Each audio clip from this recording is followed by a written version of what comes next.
Okay, this is going to be my first video of the year, and today we're doing two recipes because it is a New Year's kind of recipe thing, and I've got some medical issues. If you've been reading my blog, you probably already know about these things, so I have to reduce my meat consumption. Doesn't mean I don't want to eat good. I'm definitely going to eat good.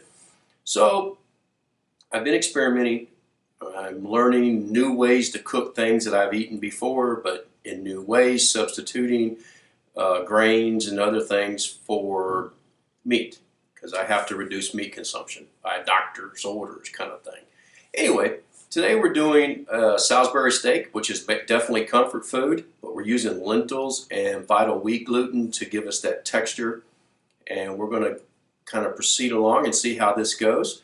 Actually, I've never cooked it, so it's still experimenting, but I've experimented with other things, and I'm pretty sure this is going to work out just fine. So one of the main ingredients that gives our Salisbury steaks that chewy texture is vital wheat gluten. You'll see a lot of recipes where they have these vegan steaks and such, and this is the main ingredient. And yeah, it's gluten. But James, gluten is poison. No, gluten is not poison. Why would you think gluten is poison?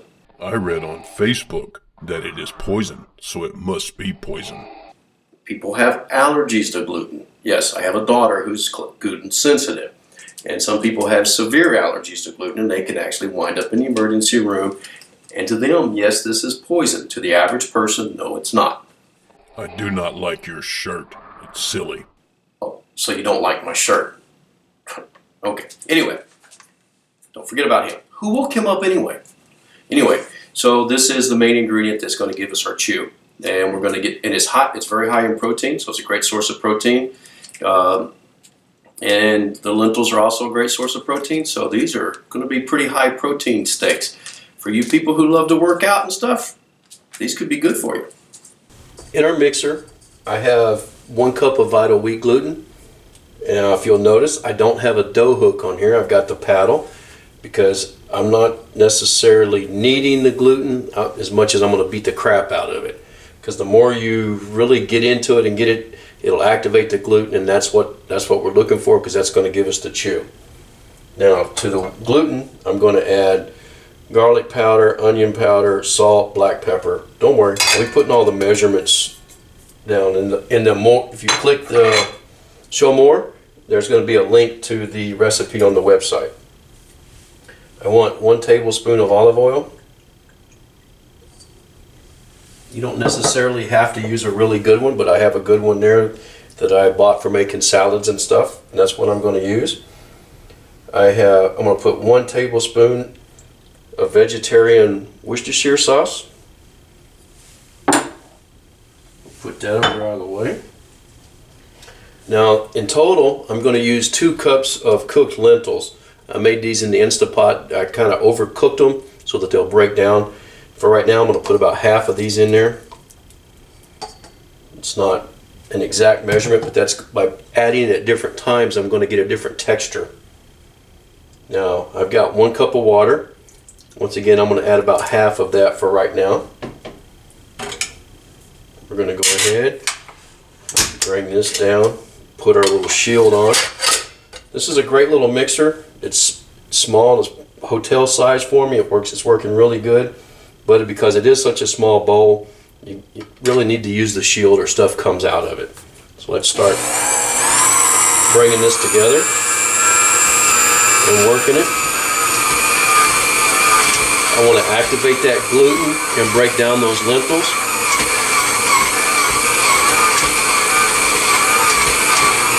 Okay, it's coming together good. I have half a cup of breadcrumbs. I'm going to start adding these.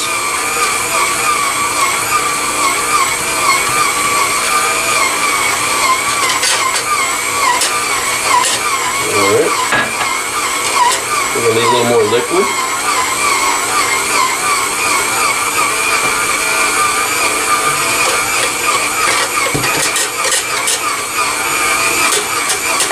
Just turn that off for a second. There we go. We're going to put the rest of these breadcrumbs in there.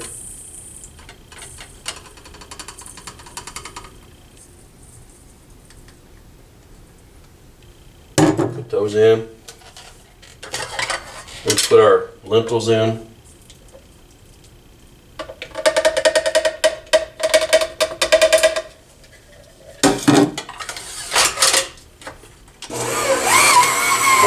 Oh.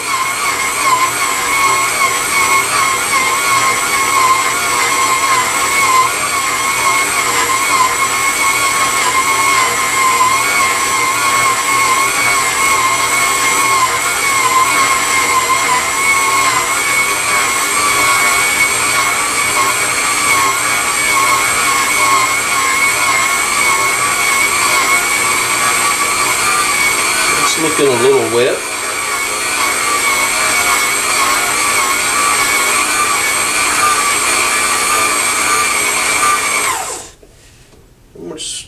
Looks like we only put half a cup of water in there, so my lentils must have been really wet. So what I'm going to do is I'm going to add some more breadcrumbs. Okay, so I got some more breadcrumbs here. I'm just going to pour them in.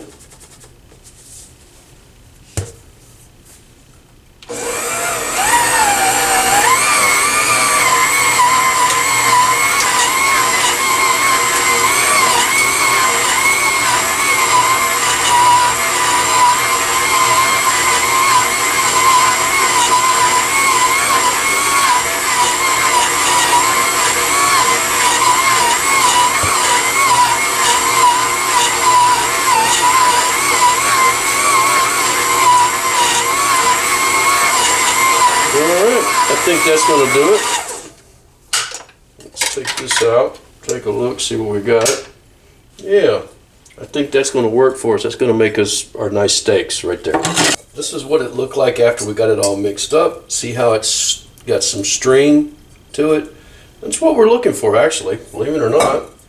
Now, I'm just going to take some of this mixture and we're going to pat it into basically our Salisbury steaks, just hamburger patty shape.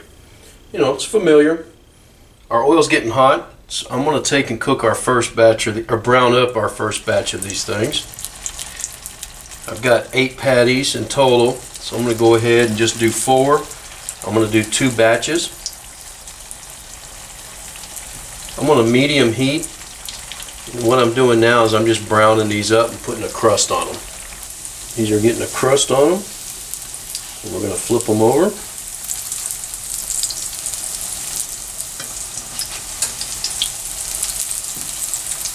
Okay, when we get a crust on both sides, we're going to take them out and start our second batch. Yeah. All of our Salisbury steaks have been browned up. So what I'm going to do now, I've got some oil in the pan that's left from cooking. As you can see, it's not nearly as much as I started with. So anyway, I've got about half a cup of chopped up onion and about half a cup of chopped up baby portobello mushroom. We're going to cook these down a little bit. We need just a little bit of salt on them. That'll help them break down.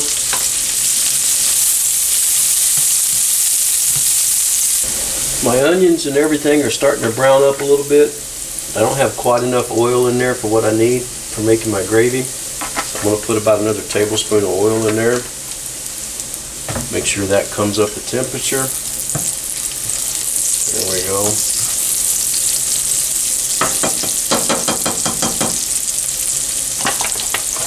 Now I'm going to start adding some flour. I'm going to do this a little at a time. Try to keep it from clumping. I'm going to go ahead and turn my temperature down a little bit too.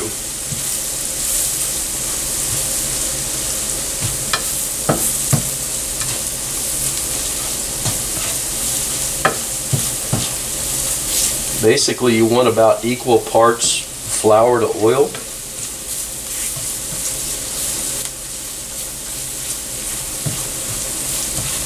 And I could take out all the oil and measure and then put in, but I just eyeball it. Then we got to put some color on the flour.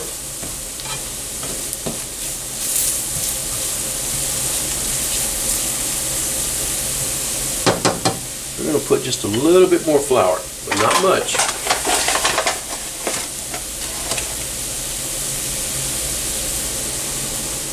About like that.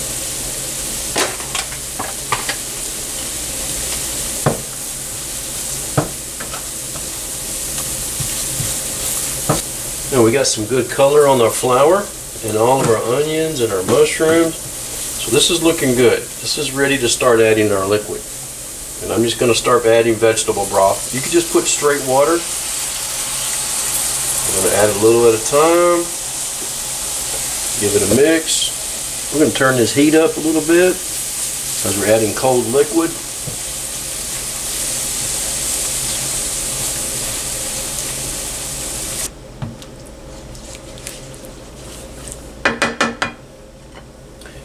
We're going to start seasoning this.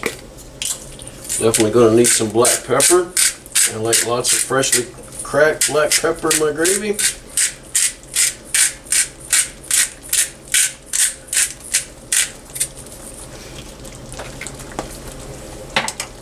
I'm going to turn that heat down just a little bit.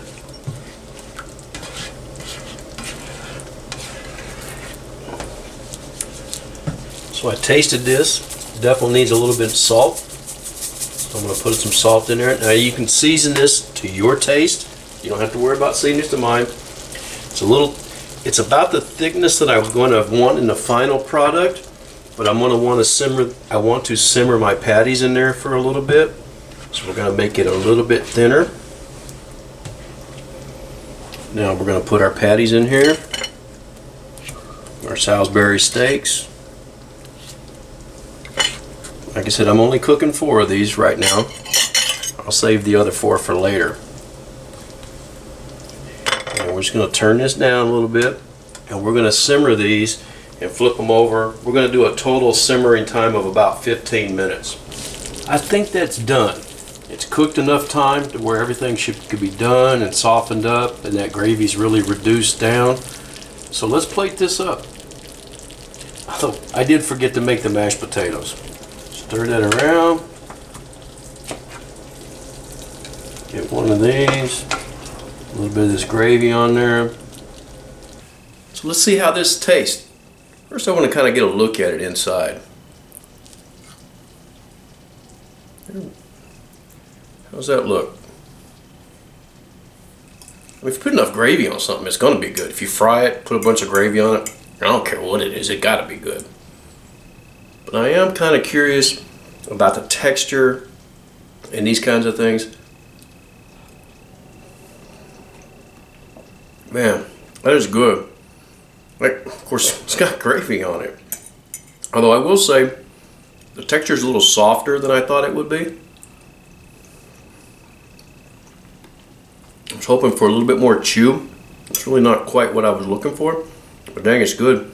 Definitely looking forward to eating all this.